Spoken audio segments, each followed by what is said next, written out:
રાજસ્થાનની અરવલ્લી પહાડીઓની ગોદમાં વસેલું એક નાનકડું ગામ એટલે રામપુર.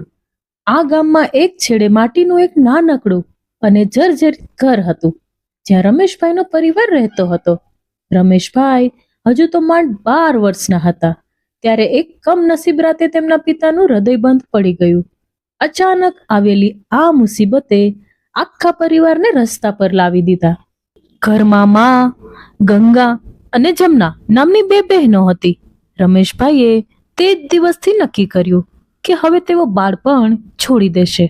સવારના 4 વાગ્યે જ્યારે આખું ગામ ગાઢ નિંદ્રામાં હોય ત્યારે રમેશભાઈ પોતાના ફાટેલા કપડાં પહેરીને જમીનદારના ખેતર તરફ દોડી જતા.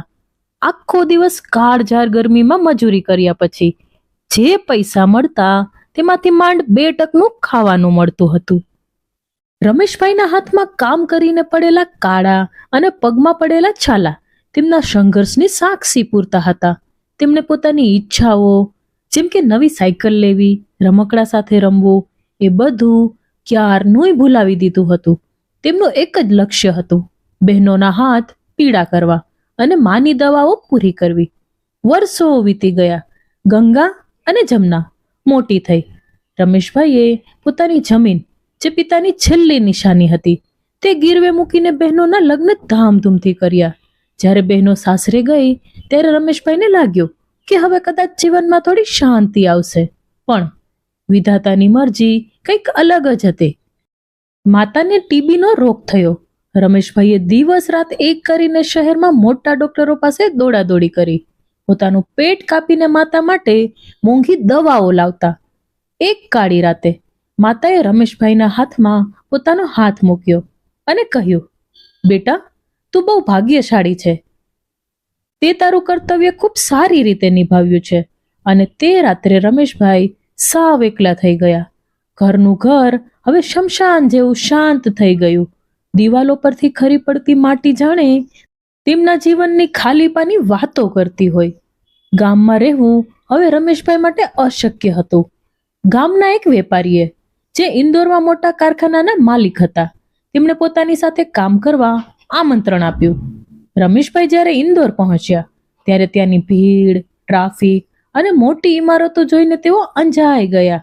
તેમણે ત્યાં એક સામાન્ય મજૂર તરીકે કામ શરૂ કર્યું. દિવસના 12 કલાક ભારે મશીનો સાથે કામ કરવું અને રાત્રે એક નાના રૂમમાં સૂઈ જવું, આ તેમનું જીવન હતું. માલિકે તેમની પ્રામાણિકતા અને અથાગ મહેનત જોઈને તેમના લગ્ન મીરા સાથે કરાવ્યા. મીરા એક અત્યંત સમજદાર અને સંસ્કારી સ્ત્રી હતી. મીરાના આવવાથી રમેશભાઈના જીવનમાં જાણે વસંત આવી. મીરાએ જ તેમને કહ્યું કે તમારે હવે માત્ર મજૂરી નથી કરવાની, પણ આ કામને સમજવાનું છે. રમેશભાઈએ રાત્રે અભ્યાસ કરવાનું શરૂ કર્યું, મેનેજમેન્ટ શીખ્યા અને 5 જ વર્ષમાં તેઓ એ કંપનીના મેનેજર બની ગયા. લગ્નના 5 વર્ષ બાદ જ્યારે આરોહીનો જન્મ થયો ત્યારે રમેશભાઈને લાગ્યું કે જાણે સ્વર્ગ તેમના ઘરે આવ્યું છે.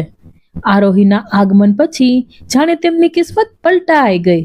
કંપનીની પ્રગતિ તેજ થઈ ગઈ અને થોડા જ વર્ષોમાં રમેશભાઈ તે કંપનીના માલિક બની ગયા, આરોહી ઇન્ડસ્ટ્રીઝ. આરોહી દેખાવમાં મીરા જેવી જ સુંદર અને ગુણોમાં રમેશભાઈ જેવી મક્કમ હતી. રમેશભાઈ તેને જે જોઈએ તે ક્ષણભરમાં હાજર કરી દેતા. આરોહી જ્યારે સ્કૂલેથી આવે ત્યારે રમેશભાઈ તેની રાહ જોતા બેઠા હોય. પિતા પુત્રીના સંબંધમાં એક અનોખો પ્રેમ હતો. રમેશભાઈ હંમેશા કહેતા, આરોહી, તારે ભણીને ખૂબ મોટી વ્યક્તિ બનવું છે. અને આરોહી હસીને કહેતી, પપ્પા, મારે તમારા જેવું જ ઈમાનદાર વ્યક્તિ બનવું છે. વર્ષો પળવારમાં વીતી ગયા. આરોહી વિદેશમાં ભણીને પાછી આવી. તે અત્યંત બુદ્ધિશાળી અને આત્મવિશ્વાસુ હતી. રમેશભાઈ તેના લગ્ન માટે મૂંઝવણમાં હતા. ત્યારે જ અજયનું નામ આવ્યું. અજય અમેરિકાની મોટી કંપનીમાં કામ કરતો હતો. તેનો દેખાવ, બોલચાલ અને ઠાઠમાઠ જોઈને રમેશભાઈ અંજાઈ ગયા. આરોહી પણ અજયના વ્યક્તિત્વથી પ્રભાવિત થઈ ગઈ. પણ સગાઈના દિવસે અજયના પરિવારે એક એવી શરત મૂકી જેણે રમેશભાઈના આખા જીવનના સંઘર્ષને હચમચાવી નાખ્યું. અજયના પિતાએ કહ્યું, તમારી દીકરીને અમેરિકામાં અમારું કુટુંબ ગૌરવ આપશે, પણ તેના માટે તમારે તમારી બધી જ મિલકત અને આરોહી ઇન્ડસ્ટ્રીઝ ના બધા કાગળો અજયના નામે કરવા પડશે. રમેશભાઈ સ્તબ્ધ થઈ ગયા. આ મિલકત તેમની આખી જિંદગીની મહેનત હતી. તેમણે મીરા સાથે વાત કરી. મીરાએ પણ ચેતવણી આપી કે આ લોકો લાલચી છે, પણ આરોહીની ખુશી સામે રમેશભાઈ હારી ગયા.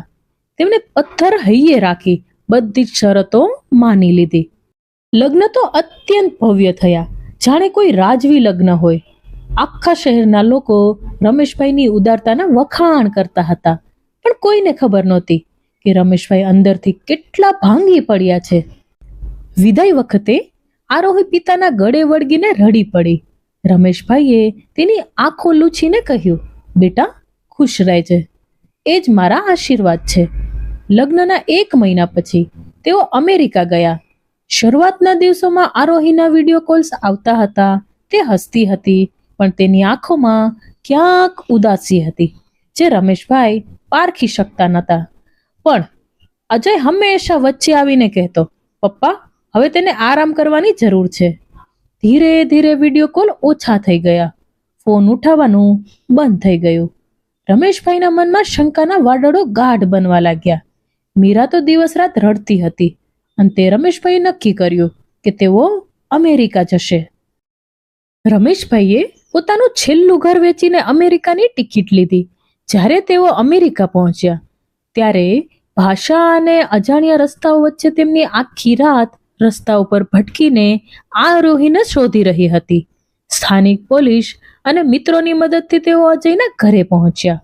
દરવાજો ખુલતાની સાથે જ તેમને આઘાત લાગ્યો. અજય નશામાં ધૂત હતો. આખું ઘર વેરવિખેર હતું. ત્યાં જ બાજુમાં રહેતી એક વૃદ્ધ મહિલાએ રમેશભાઈને એક પત્ર આપ્યો. એ પત્ર આરોહીનો હતો. પત્રમાં લખ્યું હતું, પપ્પા, અજય અને તેનો પરિવાર અત્યંત લાલચી છે. તેઓ મને શારીરિક અને માનસિક રીતે તોડી રહ્યા હતા. તમે મારા માટે જે બલિદાન આપ્યું તે મને જીવવા નહોતું દેતું. હું તમારી આબરૂ જાળવવા જીવતી હતી, પણ હવે હું થાકી ગઈ છું. તમે મારી ચિંતા ના કરશો પપ્પા. તમે દુનિયાના શ્રેષ્ઠ પિતા છો.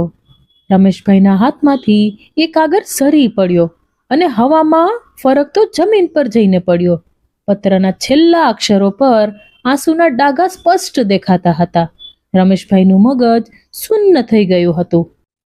હજી તો કાગળની ધ્રુજારી તેમના હાથમાં હતી. ત્યાં જ બાજુમાં ઉભેલી વૃદ્ધ મહિલાએ ખૂબ જ ગમગીન અવાજે ઉમેર્યું, બેટા, આરોહી તો જતી રહી, પણ તે પાછળ પોતાની અંદર એક નવો જીવ પણ છોડી ગઈ હતી.